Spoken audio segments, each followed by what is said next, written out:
So to speak kind of high level, because knowing other parents are going to listen and they're wondering about this as well.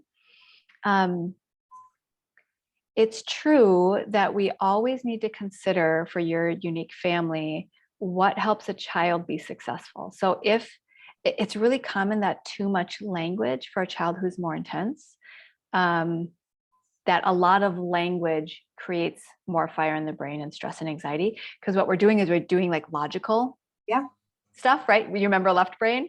Because we're adults, so we reside here more, and kids are more here, like right brain and emotional. And you've said that he feels more anxious and scared about school things or social things. So if he's here and you're focused on what I call modern life of so that, like, we gotta get you dressed in this many minutes so that we can make sure you have a good breakfast so that you can get out the door, so that we don't have this stress when you walk into the school, so that you can move in more peacefully. If we're paying attention to the tasks that need to get done and we don't pull back and say, but what does the right brain that feels more anxious or worried or nervous need? Then we're going to bypass his deep underlying need and feel frustrated because we can't get on the same page, because this is ruling over what it is that you want. Yeah. Right. So some common things to do around this. One is, how have you been doing with the emotion coaching where you acknowledge, I see you're worried. I can tell you're nervous. I hear that you're feeling unsettled about school today. Yeah, I acknowledge the emotion behind the behavior Good. of, again, I hate labeling, but the nervous, whatever you want to call it. I acknowledge that to him, and I reassure him that if there's a problem in school, they'll call me and I can come in 5 minutes. Mm-hmm. But that doesn't seem to help in the moment, right? He's in that moment.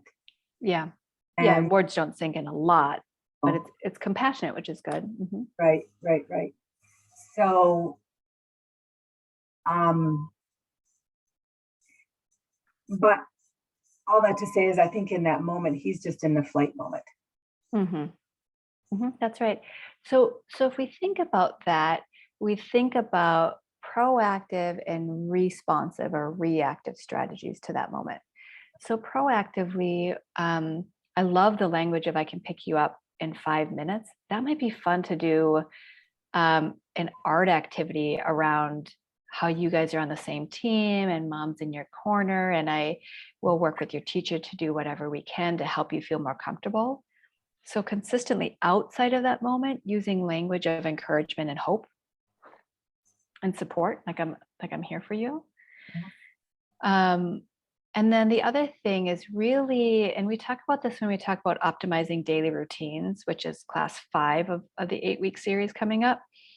And that is, can you map out the steps of the morning and create a visual chart so that you can talk less? We do breakfast, we do clothes, we do connection time. Because I'm wondering if the fire in his brain is so high and you're living in this world of so that, like, maybe he needs some more connection strategies that decrease stress chemicals and increase happy chemicals. So I don't know yet, because we're not, actually coaching right now, but is there some sort of thing that really helps him feel connected and happy? Playing with the dog, gathering the eggs from the chickens if you guys still have chickens, going outside and being barefoot in nature when it's warm enough outside, playing in the basement, wrestling, roughhousing. For some kids, they want more stimulating thing, dance party together, essential oils. Like, some of these things are how we start working on it from a brain level. Are you suggesting, and we do essential oils, but are you suggesting doing some of that stuff before we even start getting ready in the morning? Oh, yeah. Yeah, to start the day on the right foot. There was one mom of a 7-year-old who took 2 hours to get dressed in the morning. And she had some admitted sensory concerns and some gut things where she was on probiotics, and she was working with an OT as well. And what we found was, if she started her day with a slow warm up, so this was a faith-based mom, and so she started with a devotion and let her 7-year-old light a candle, and then mom would rub her back and they'd set their intention or their prayer for the day. That slow warm up moving into her sensory homework, like jumping on the trampoline and having bear hugs, then moving into 10 minutes of playtime, allowed her to eat breakfast like that and get dressed like that. And she told me, I remember her calling me about 6 weeks after we were working together, and she said, my daughter only takes 6 minutes to get dressed. Wow.